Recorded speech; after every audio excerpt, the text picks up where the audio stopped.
Sino No. yung USEC-Q? Yusik Kitain, Your Honor. Kitain. And Senator BG. Sino po yung BG? Senator Bongo? Bongo, Your Honor. Were privileged communication or were considered highly confidential. What were those information that you shared with Yusek Kitain and Senator Bongo confidential? Hindi na confidential ngayon kasi masosolve na yung kaso eh. Regarding, Your Honor, I said this because we have also already known the motive. So, I reported this to them. Let me stop you there, please. You have known the motive? Yes, already, Your Honor. Ano yung motive na alam nyo noon? Now, the issues now. Ano yung motive na alam nyo noon? Pakisagot lang yung aking katanungan kasi nanggaling po sa bungangan nyo po yun eh. It was already been Alam nyo na kung sino ang may kagagawan. Would that be correct? yes, Your Honor. Yes. And for 4 years, you have suppressed it. You and some members of your class. Alam ninyo, totoong nangyari, but you never did anything about it. Why? Because of fear.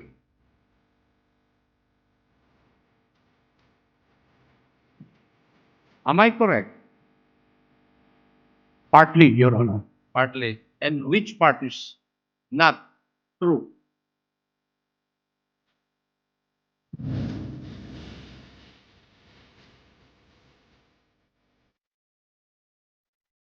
Hindi ka makasagot. Ano po yung mga motives na nakita nyo in your investigation report?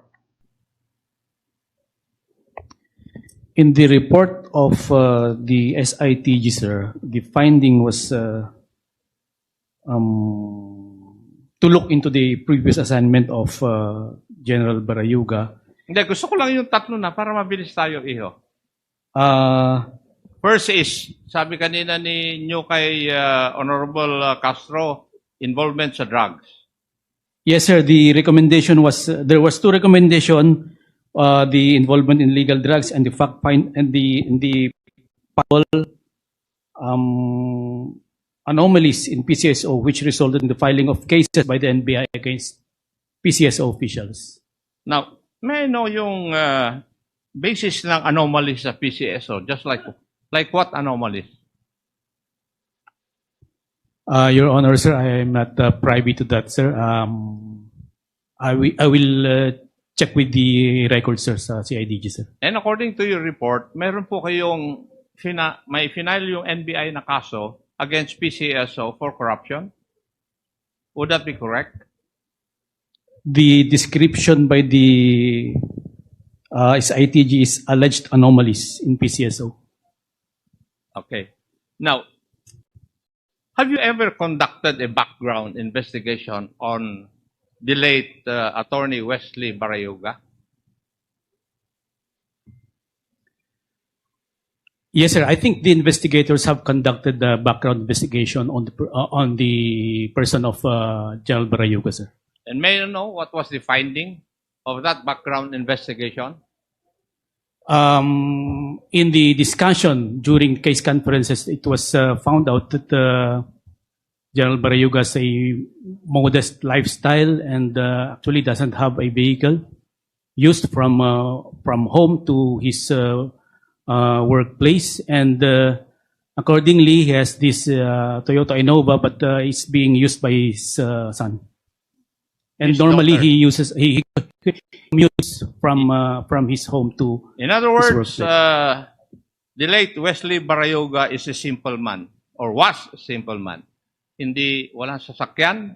Yung sasakyan niyang Innova, ginagamit pa ng kanyang anak.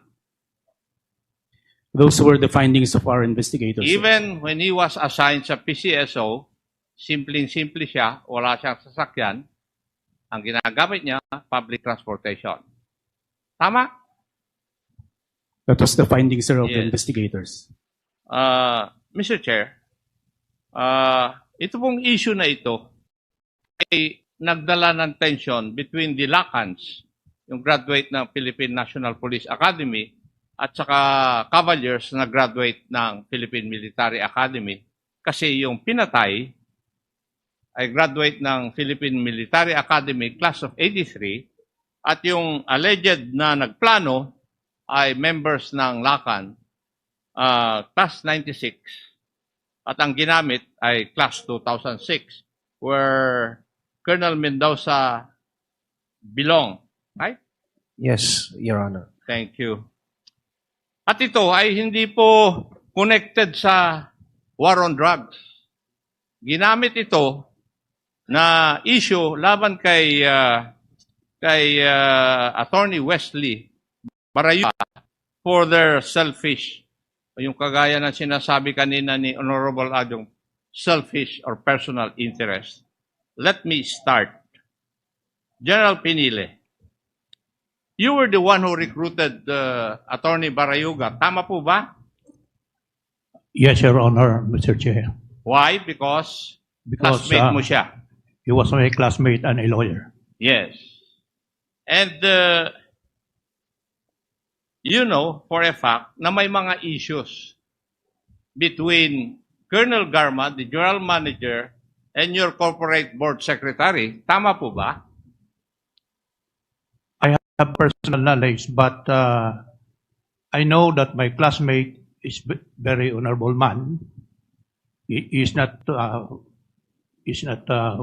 of issuing. I'm not asking whether the late Attorney Barayuga is an honorable man na established na kanina.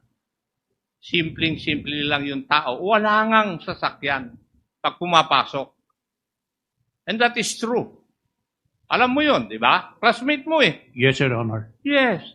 Do not describe him already. Na-establish na yun. Fact na yun. What we're trying to establish is the motive why he was killed or he was murdered. Di ba? Yes, Your Honor. Yes. So you deny knowing the issues between your general manager, Colonel Garma, and your corporate board secretary? Hindi mo alam yun? Ikaw ang chairman? Can I explain, Your Honor? Last March of 2020, I was in Davao and we are doing board meeting online. And my board secretary, since he's the one collating all reports, is always in the office. So from March to July 30, I was not in the office. So I don't really know the issues, but I know that my board secretary is not issuing board certificates if all the board members have not signed. So maybe that's the reason why he was targeted. Kasi I know that granting of authority to operate is solely given to GM. So baka meron silang problema doon, and I don't have personal knowledge of their issues, Your Honor. You do not have personal knowledge. Yes, Your Honor. Pero alam mo na may mga hindi napipirmahan ng board na nire-request ni GM Garma na mangyari. Yes, Your Honor. Yes. Kasi your general manager wanted to increase the number of franchises ng STL at gustong ipasok yung perya ng bayan. I have inkling on that, Your Honor. Yes. You have an inkling? Mas Yes, sir. alam ko pa kaysa yun na general manager ka. On the issue of peryahan ng bayan, because it's an illegal game. Yes. And may I know if during that time, after the death of Attorney Wesley Barayuga, you texted his wife?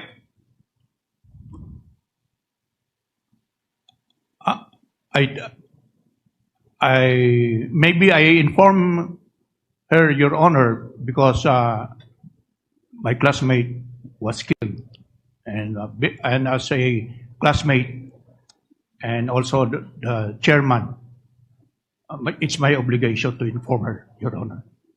That is your obligation, right?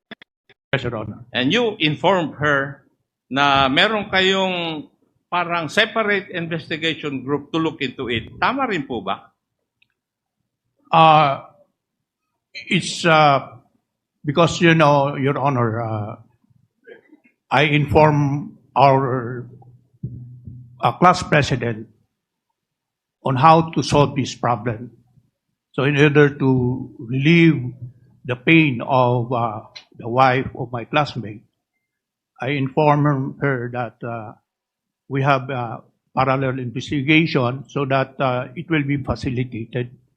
And also, Your Honor, the class and other concerned groups posted a 1 million bounty for those who can help facilitate the investigation.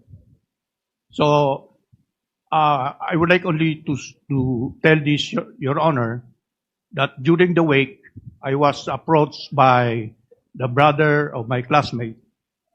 Sir, hindi sana ito maging statistics lang. Kaya we assured him, kasi yung brother ni late Wesley is also a general in the fire service, I think. Yes. Pero doon sa itinext mo kay Mrs. Pinili, and I have a copy of your text, you said something about the phrase privilege. I would like to read a part of it. Good morning, Mr. Sara. Hope you are doing fine and able to cope with the tragic loss of Wesley. My conversation with Yusek Q, siguro si Yusek Ginisa ito. Sino yung Yusek Q? Yusik Kitain, Your Honor. Kitain. And Senator BG. Sino po yung BG? Senator Bongo? Bongo, Your Honor. Were privileged communication or were considered highly confidential. What were those informations that you shared with Yusek Kitain and Senator Bongo confidential? Hindi na confidential ngayon kasi masosolve na yung kaso eh. Regarding, Your Honor, I said this because we have also already known the motive. So I reported this to them. Let me stop you there, please. You have known the motive? Yes, already, Your Honor. Ano yung motive na alam nyo noon?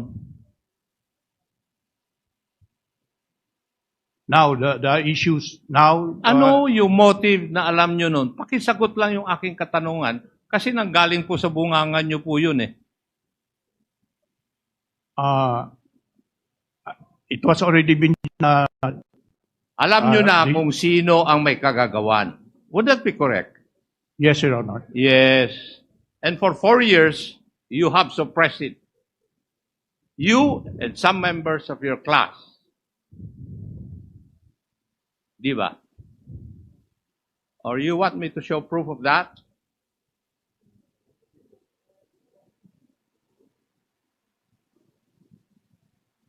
Alam ninyo, totoong nangyari, but you never did anything about it. Why? Because of fear.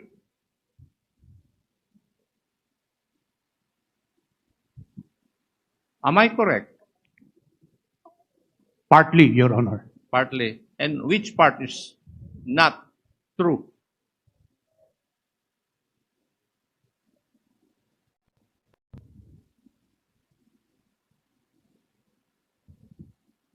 Hindi ka makasagot.